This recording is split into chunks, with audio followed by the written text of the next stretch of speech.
온가족 예배를 드리고요.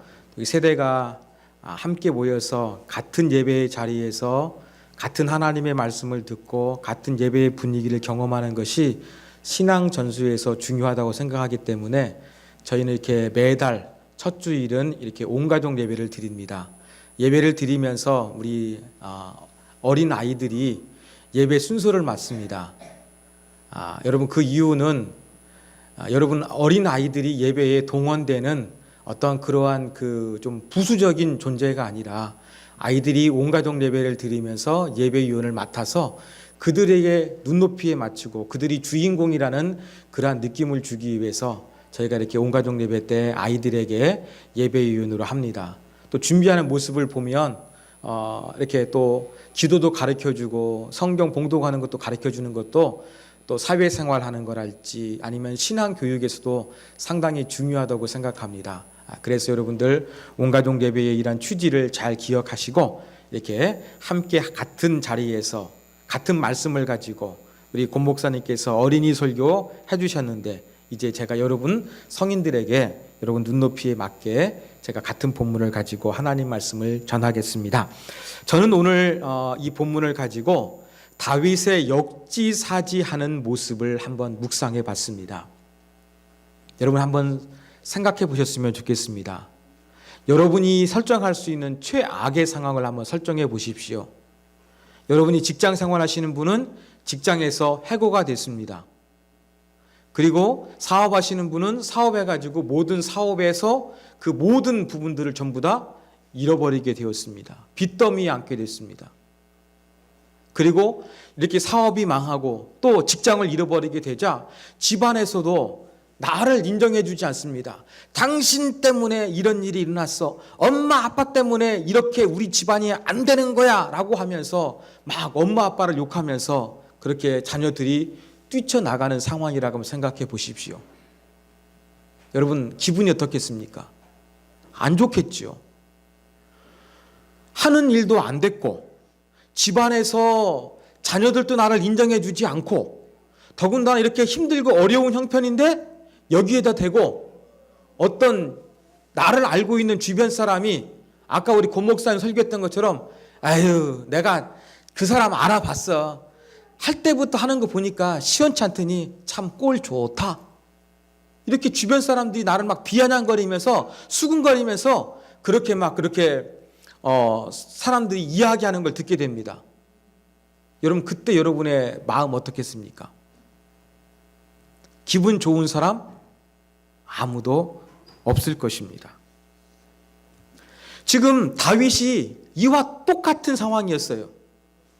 직장이나 사업이 망하고 자식이 나를 등지고 그 다음에 또 이 주변 사람들이 나를 비난하는 그러한 상황이 바로 지금 다윗이 처한 상황이었습니다. 지금 본문의 배경은 어떠한 배경이냐면 다윗이 이스라엘의 왕이잖아요. 그런데 쿠데타가 일어난 거예요. 근데 쿠데타를 누가 일으켰느냐? 다윗의 장자 압살롬이 일으킨 거예요. 아버지를 왕으로 인정하지 못하고 아버지를 대신해서 자기가 왕이 되겠다고 압살롬이 쿠데타를 일으켰습니다. 그래서 다윗은 지금 어떠한 형편이었느냐? 예루살렘 다윗성을 떠나가지고 지금 도망하고 있는 상황이었습니다. 생명을 유지하기 위해서 어디론가 지금 이동하고 있는 그런 상황이었어요. 쿠데타가 일어났고 아들이 아버지를 죽이겠다고 아버지의 자리를 빼앗고 있는 이렇게 힘들고 어려운 상황 가운데서 지금 다윗이 어디론가 떠나가고 있었습니다. 그때 다윗이 떠나갈 때에 시므이라는 사람이 등장합니다. 시므이는 누구냐? 다윗의 이전 왕이었던 바로 사울 왕의 먼 친척되는 사람이었습니다. 물보다 피가 진하다고 하지 않습니까? 그래서 이 시므이는 다윗과 가깝기보다는 사울과 아주 가까운 사람이었어요. 그래가지고 다윗이 왕이 되었을 때 마땅치 않게 생각한 거예요. 기쁘지가 않았던 거죠. 그 베냐민 지파 사람들 다윗과 같은 혈통이었는데 다윗이 왕이 되니까 유다 지파가 왕이 되니까 자기들은 기득권을 잃었다고 생각해서 이 다윗 정권에 대해서 호의적이지 않았던 것입니다. 바로 시므이가 이러한 기득권의 사람들을 대변하고 있는 존재인 거예요. 그러면서 뭐라고 저주하는 겁니까? 다윗, 네가 사울 왕의 왕권을 빼앗았더니 하나님께서 너를 저주하셔서 네 아들로 하여금 쿠데타가 일어나게 하셨다. 너 꼴 참 좋다. 라고 하면서 지금 시므이가 다윗을 저주하고 있는 겁니다. 그냥 이게 개인적인 저주가 아니라 다윗을 반대하는 기득권 세력을 대표하는 것이었고, 그 비판하는 수위도 개인적인 차원이 아니라 누구의 이름으로 합니까? 여호와의 이름으로 하고 있는 거예요. 그렇다고 한다 그러면 다윗의 입장에서는 이러한 시므이의 비판받는 것은 너무나 힘들고 어렵고 가슴 아픈 일이었을 것입니다. 근데 시므이가 어떻게 다윗 왕에게 아무리 왕좌에서 쫓겨나 도망친다 할지라도 이렇게 시므이라는 개인이 다윗에게 저주의 말을 퍼부을 수가 있을까요? 막 돌멩이를 던지고 막 쌍욕을 하면서 여호와의 이름으로 다윗을 저주하고 있는 겁니다. 이럴 때 다윗 어떻게 하겠습니까? 죽여야 되겠죠. 그 입을 틀어 막아야 되겠죠. 지금도 기분이 안 좋은데 더 불난 집에 부채질하는 것처럼 다윗의 감정을 상하게 하고 힘들게 하는 저 시므이의 입을 막아야 되겠죠. 근데 시므이는 아랑곳하지 않고 저주말을 합니다. 왜요? 다윗이 지금 길을 가고 있는 것과 다른 편에 있거든요. 강이 있었는지 계곡이 있었는지 하여간 시므이가 쉽게 잡힐 수 없는 그러한 상황이었습니다. 길을 뭔가 사이에 두고, 강물 있는지 모르지만 사이에 두고 나란히 걸으면서 시므이가 막 돌멩이를 던지면서 다윗을 막 욕하고 있는 거예요. 어찌할 수가 없는 겁니다. 저 입을 틀어막고 싶은데 쫓아가면은 도망가 버려서 안 되는 거예요. 근데 하도 저주말을 하니까 다윗의 신하 중에서 이 아비새가 있었습니다. 다윗의 용사거든요. 어떻게 합니까?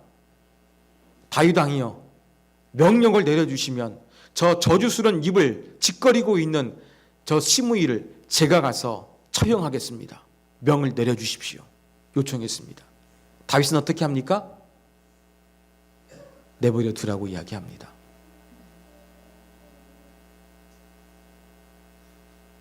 뭐라고 이야기합니까?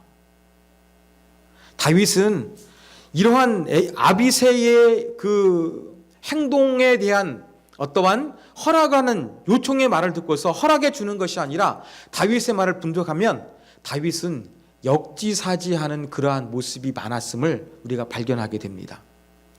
첫 번째, 어떤 역사지를 발견할 수 있느냐? 다윗은 지금 자기를 저주하고 있는 시므이의 입장에서 이해하고 있습니다. 내가 비록 왕위에 올랐지만 자기의 지파, 피가 섞인 베냐민 지파 사람들이 이뤘을 상실감, 그래서 내가 권좌에서 그렇게 쫓겨나게 되었을 때에 내 모습을 비난하는 것을 이 베냐민 지파 사울과 가까웠던 사람이기 때문에 그 심정을 헤아리는 말을 다윗은 하고 있는 거예요. 내버려 둬라. 내 아들도 쿠데타를 일으켰는데 사울왕과 같은 그러한 친척 집안이었던 시므이가 나에 대해서 돌을 던지고 저주하는 것은 당연하지 않겠느냐. 어떻습니까? 비록 자기를 비난하고 있습니다만 이 시므이의 입장을 다윗은 이해하고 있는 그러한 모습을 보여주고 있는 겁니다. 그 다음 또 한 가지, 직접적인 것은 아닙니다만 다윗은 제가 볼 때에 압살롬의 처지도 이해했을 것이라고 생각을 합니다. 그 아비새에게 말하면서 내 아들도 나에게 죽이려고 하는데 시므이가 나를 죽이려고 하는 것은 당연하다. 그러니까 내버려 두라 말하죠. 그때 시므이를 언급하기 전에 비교하면서 자기 아들 압살롬을 언급하고 있습니다. 그렇다고 한다 그러면 이미 다윗의 머릿속에서는 쿠데타를 일으킨 압살롬에 대한 생각으로 가득했을 것입니다. 내가 압살롬에게 잘해줬어야 되는데, 압살롬이 그렇게 도망갔을 때 내가 따뜻하게 사랑으로 맞아줬어야 되는데, 밥 한 끼 그렇게 도닥여주면서 먹었어야 되는데 그렇게 하지 못했던 힘들고 어려웠던 심정, 그래서 압살롬이 얼마나 상실감이 컸고 아버지 자기에 대한 분노감이 커서 나에게 쿠데타를 일으켰을까 하는 이러한 심정을 이해했을 것 같은 그러한 뉘앙스가 오늘 본문에 등장하고 있습니다. 그러면 다윗은 지금 자기를 저주하고 있는 시므이의 입장에서 역지사지를 했고요. 자기의 왕위를 탄찰한 쿠데타를 일으킨 자기의 아들 압살롬의 입장에서 생각하는 역지사지가 이루어진 그러한 인물이었습니다. 그런데 다윗의 역지사지는 이게 전부가 아니었습니다.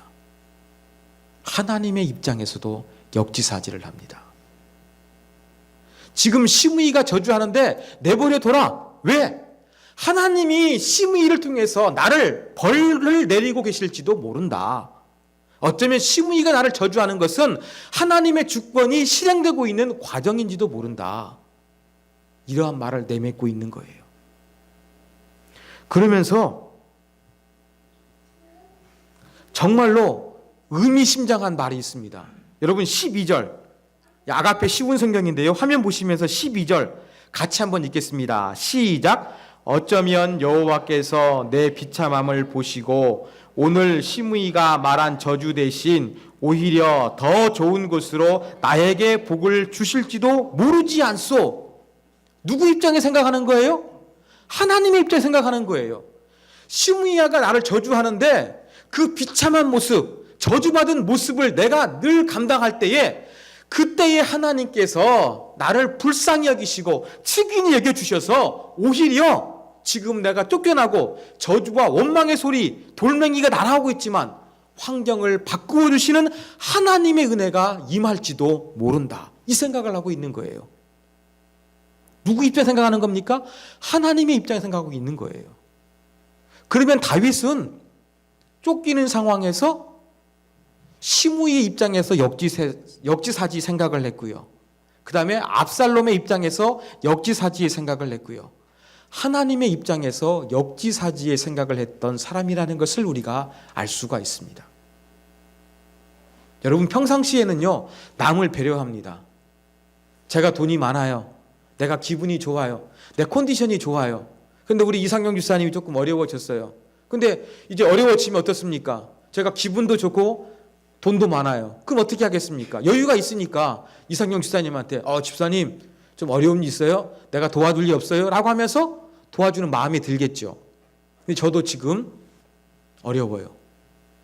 직장에서 쫓겨날 형편이에요. 사업이 망할 지경이에요.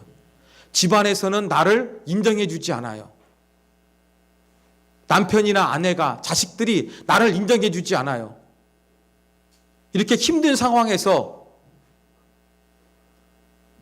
우리는 하나님을 사랑하고 하나님을 의지하기 쉬울까요? 아니죠. 원망하기 쉬워요. 내 형편과 처지가 어려우면요, 이런 상황을 만드신 하나님에 대해서 원망과 저주의 말, 기도하기 싫은 그러한 말이 나오기가 쉬운 게 바로 인간입니다. 내 형편이 힘들고 어려운데 내가 코너에 물렸는데 남의 입장, 하나님의 입장 이해할 수가 있겠습니까? 아니죠. 내가 급하기 때문에 내 입장에서만 생각하는 것이 인간이에요. 이게 바로 우리가 보이는 일반적인 모습이에요. 다윗은 어떤 모습 보여주고 있습니까? 지금 왕위를 뺏기고 자식이 쿠데타를 일으키고 그 시므이가 저주하는 상황 가운데서도 형편이 정말로 최악인데 어떻게 하고 있습니까? 다른 사람들의 입장에서, 하나님의 주권의 입장에서 역지사지하고 있는 그러한 모습을 보여주고 있습니다. 이것이 바로 다윗의 위대한 신앙입니다. 사랑하는 여러분, 우리도 다윗과 같은 신앙의 사람이 되었으면 좋겠습니다.